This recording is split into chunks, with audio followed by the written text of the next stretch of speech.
R.I.P. Richard Arnold. It's complicated. Today on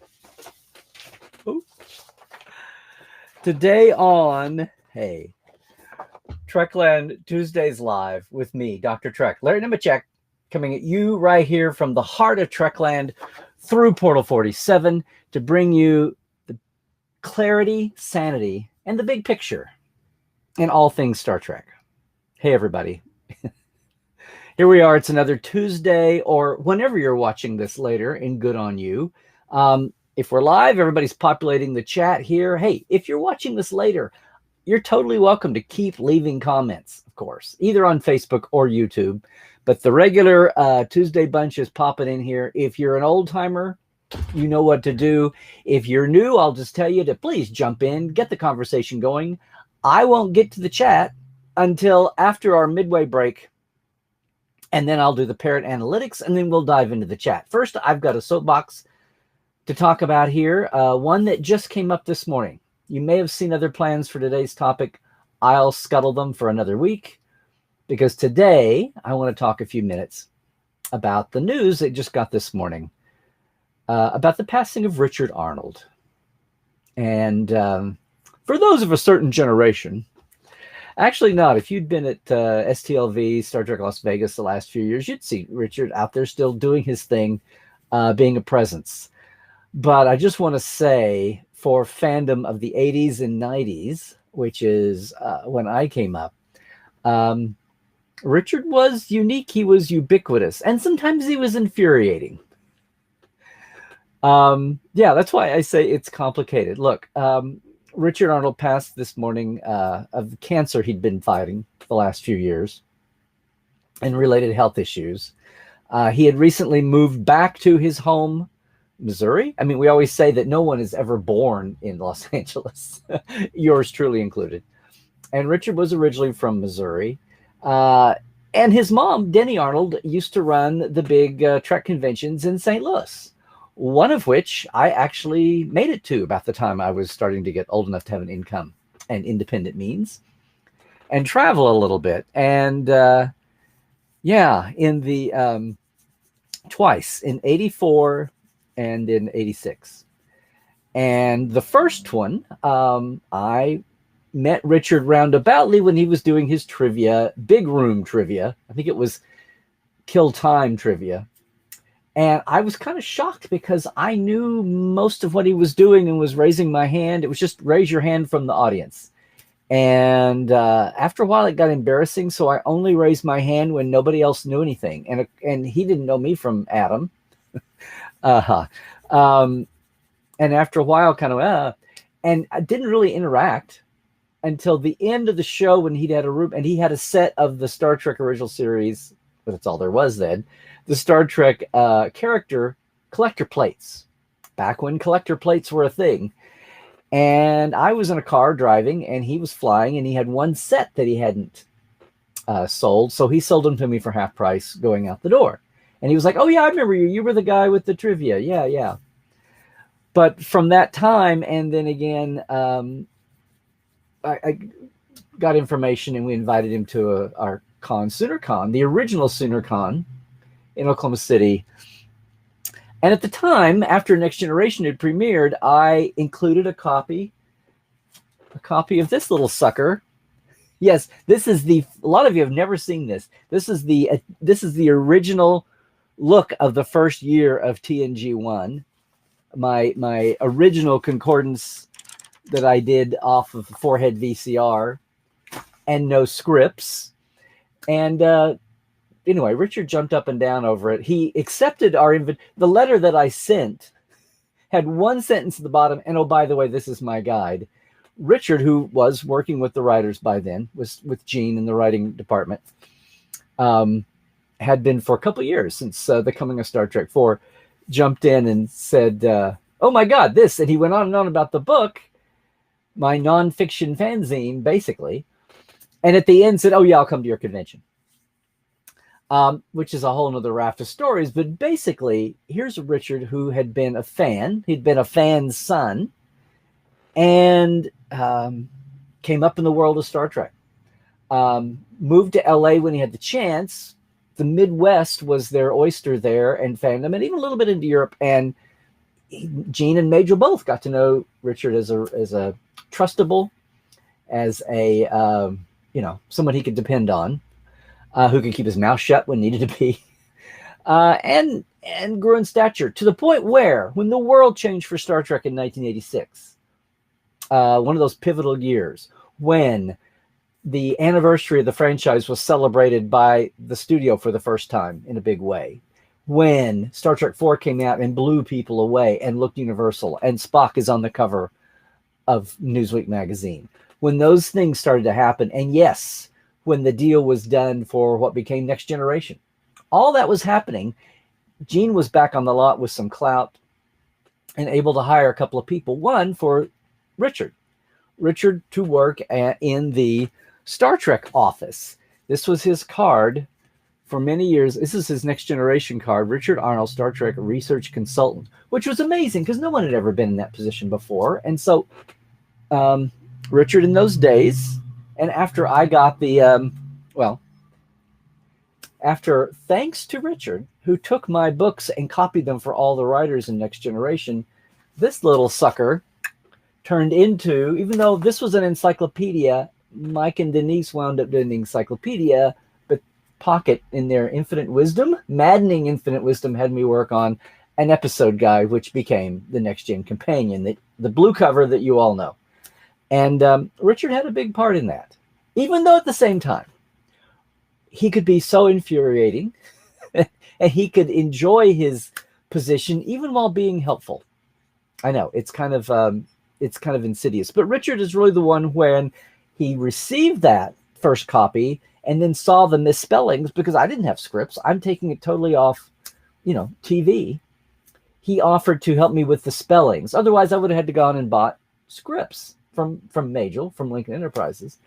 He just said, look, just send me your list of words and we'll look them up. And for a time or two, we did that by phone when it got time to each annual edition. After that, I just sent letters and he took the time to write them out. So yeah, he kept saying, why aren't we publishing this? Why aren't we publishing this? Well, eventually that's what happened, thanks to he and some other efforts. So yeah, I owe Richard that. But at the same time, it's kind of like the guy that saved your life in Null, because he could be kind of infuriating. And yes, Richard sat at the right hand of the Great Bird of the Galaxy and was among those not on the lot, because as pure and driven and dedicated as Richard was, sometimes he could get a little tunnel vision. And he was so loyal to Gene that, as we all know, and had no love lost for, say, Leonard Majlish at all, but wound up fighting some battles that maybe he shouldn't have fought, and maybe got on the wrong side of tunnel vision a couple of times. Things over pocket novels and speaking in Gene's name for corrections to be made of the licensed novels in the mid-'80s, and just generally affairs around the lot. He could have created a great place there for himself, and in the end didn't. But all that to say, he still continued to work for the franchise. He still continued to nurture, look, all the relationships that he had. If you were a fan in the 80s and 90s, in Europe, you got to know Richard as that guy who came in with creation every time on the little suitcase conventions where they would rent 2 rooms at a hotel. One room would be dealers, one room would be the program room. And you know what? Richard would bring you the latest. After 1986, Richard would bring you not just the latest rumors, but the latest teaserly slideshows. I mean, it was something everybody in every nook and cranny, when Creation was doing 4 and 5 of those a weekend around the country. Yeah, Richard was a familiar face. And in Europe, if you were trying to do your own convention over there, and we're talking the retro days, yes, everything is hotels. You've got 500 people to 1,000 to 2,000 to 5,000 if you're really big.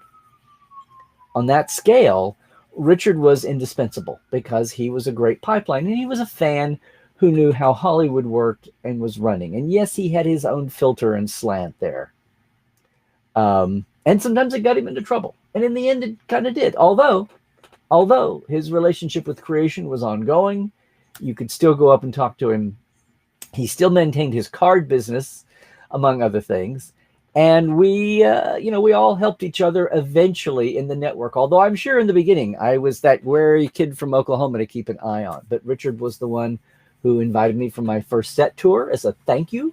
Richard was how the one time I did meet Gene, although no one briefed me on ignore the no camera rule. So yeah, it's a great reminder of the pendulums of things. It's a great reminder how things are not always so black and white and how life is complicated. But Richard was Star Trek for so many, many fans. He was an ambassador for so many fans for so long. And that's also why I was really glad that here in the modern era, he said with some arrogance, because 10 years from now, this will be the old days. But that's why I'm so glad that we got Richard on for, I think, 3 editions of the Trek Files. And I'm going to be highlighting those this week. If you wanted to have a link to go back to those, we're posting those around the socials. I'm really glad that because Richard's in the middle of some of those, especially the original series movie era, Gene's battles with Harv Bennett, the battles, the back and forth letter writing that eventually calmed down, especially when Gene was occupied with starting a new series again. And Richard was right there in the middle of all that, even before he permanently got an office, a paycheck, and a parking space on the lot in the summer of 1986 that he was so proud of about that time. Yeah, this is, here's a dated one here for you. This is obviously when Gene was alive and he was on the lot. And this was his con picture, if you will, before he did the standard Paramount water tower, which was popular about the time we got out there in the 90s.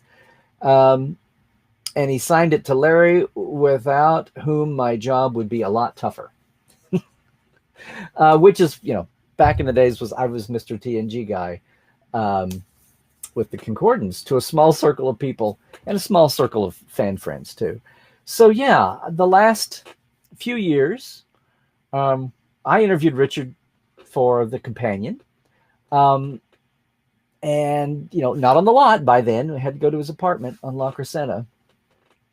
And Richard wrote the Q&A column for The Communicator, or the official fan club magazine, for years until it became The Communicator.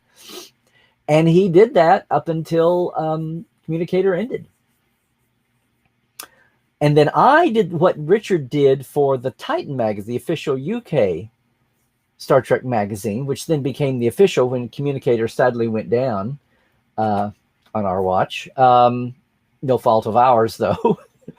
When Decipher had to pull up stakes and we all went away, that ended. But thankfully, Titan got the license to publish in the US. And my column that I'd started as a stepsister to Richard's became the one that everyone saw.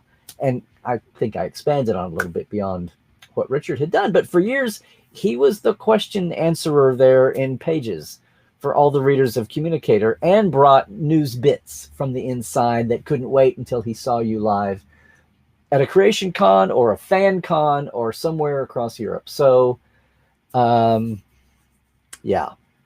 The recent years, he had this cancer diagnosis, keeping up all of his activities and keeping in touch with the older network, newer casts of Star Trek, and newer backstage crews. Maybe eventually got to know Richard on the convention circuit, especially if they were common, because Richard was very much still active there. But yeah, health was taking a toll even before the cancer diagnosis.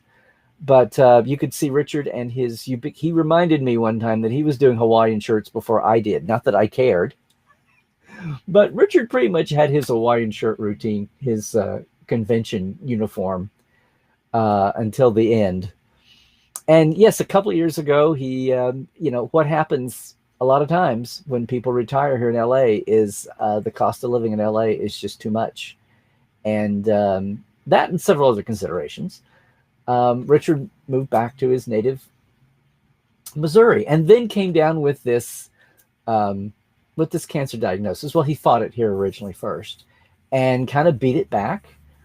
And that's when we thought we should get him in for a few sessions at the Trek Files. So I'll be posting those links too.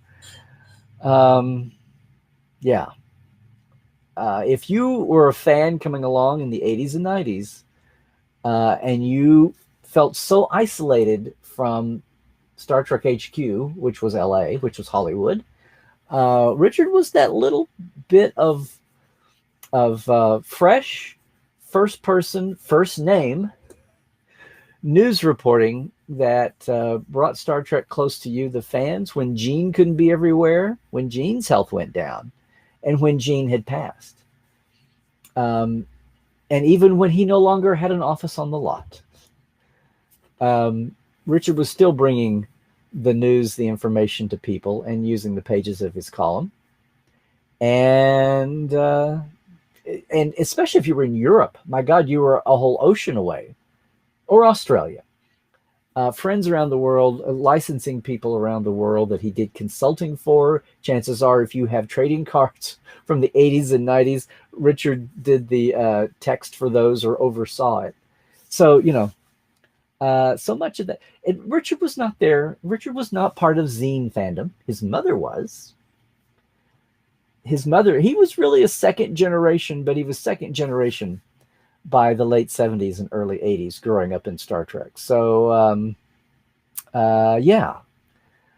Like I said, he could be a little bit infuriating at times, obstinate. He always did something where he thought it was defending Star Trek or defending Gene. At times, the blur between what Richard thought and what maybe a committee might think differently. Maybe that came into conflict at times, but he was.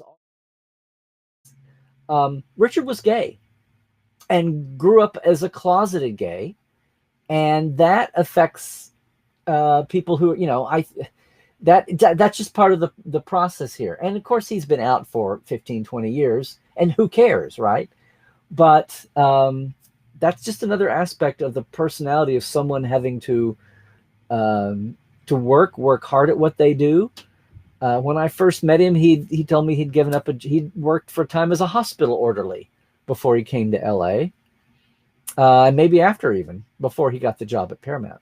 So there's a lot here to Richard's mix here, but he was always about Star Trek and Gene's and Majel and the legacy there. And he's taken from us much too soon. Had fought down this cancer first round.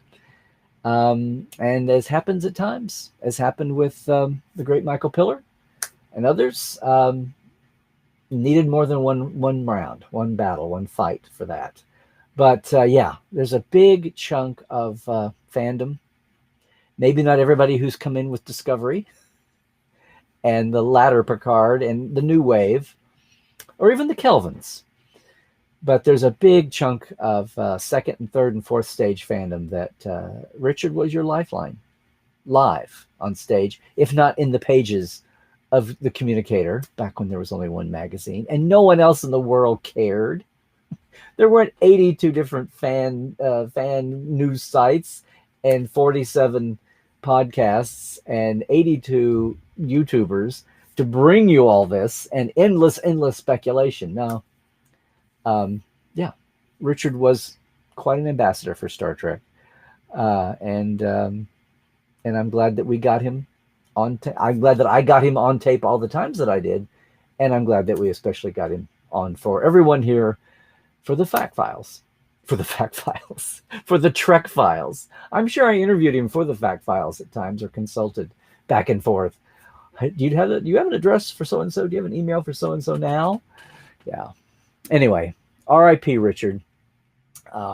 It's complicated, but you certainly had your place in the Star Trek family, and will be missed. All right.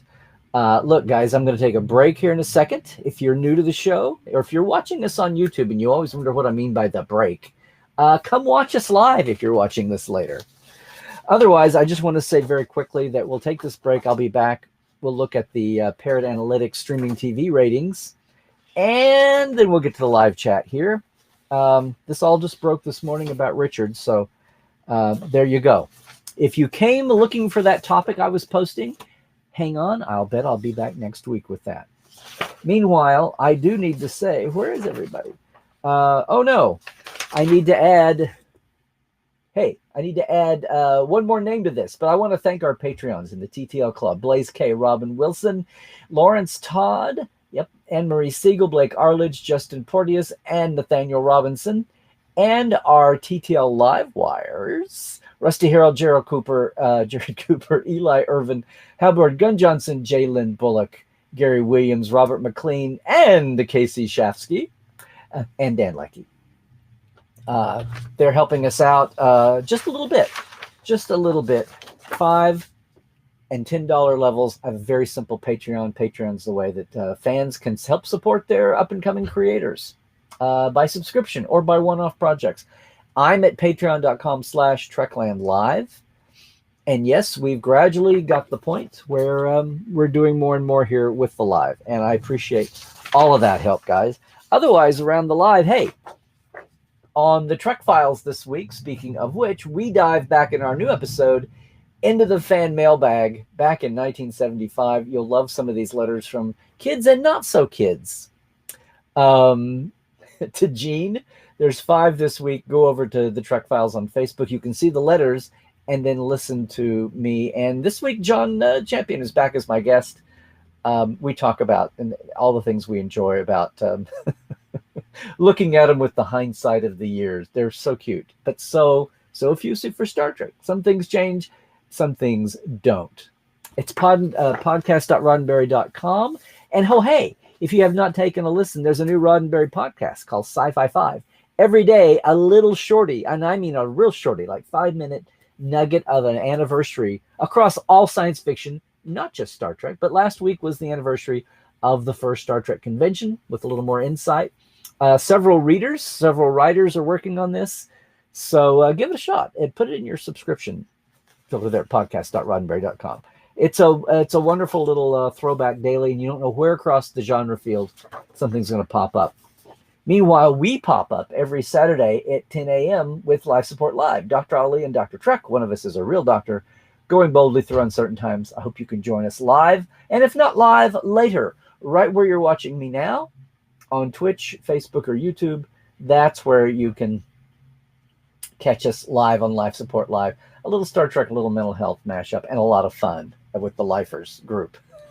10 a.m. Pacific, 1 p.m. Eastern, 6 p.m. GMT. And hey, if you're with us right now on YouTube, that's my, what do you call that? Twitter. If you're with us on Facebook, that's my Instagram, Larry Nemecek Trekland. I invite you to come over. And if you like supporting the show, if you like where I come from with my point of view, hopefully not the same old you get everywhere else on online Star Trek, join us at portal47.net, your mini-con all year long. Just bypass the whole Patreon thing and go right there. Hey, listen, everybody. That was totally off the cuff this morning. I decided about an hour ago to make the change. It felt like the right thing to do. Richard. He did so much for Star Trek. He did so much for fandom. And there are times he could drive you crazy at the same time. But then I guess that's what they say of passion people, right? Hey, everybody. As always, stay healthy out there. If you're leaving us now on YouTube, stay healthy, stay woke, check the sources, and most of all, of course, Trek well.